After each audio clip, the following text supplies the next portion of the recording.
wasn't alive. I wasn't dead. And I was still hungry. When I opened my eyes, it felt like time had stopped. There was no sound of a clock, no rhythm of breathing. My chest did not rise, yet my mind was awake.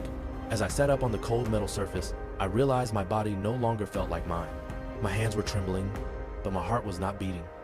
I existed, but I was no longer alive. This hunger was not pain in the stomach. It was a void, a deep, consuming urge that silenced my thoughts. When I heard distant footsteps, my head turned without permission. Control was gone. My legs moved before my mind could decide. Something inside me was waking up, and it was not human. I stopped for a moment. I saw my reflection in a broken window. The face was familiar, yet foreign. A name formed on my lips, but never escaped. I wanted to remember, but every memory turned into pain.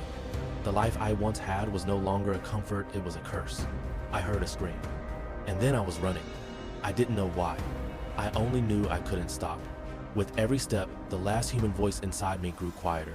I was no longer the one who fled. I was the one who hunted. One day, no one was left.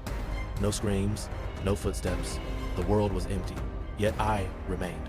The hunger never disappeared, but it lost its meaning. I looked up at the sky. The sun still rose and set, not just for the living, but for the dead as well. I no longer ran. I no longer chased. I simply walked. The day I lost my humanity was the day I ended, but I continued to exist in this world, not as a life, but as something else.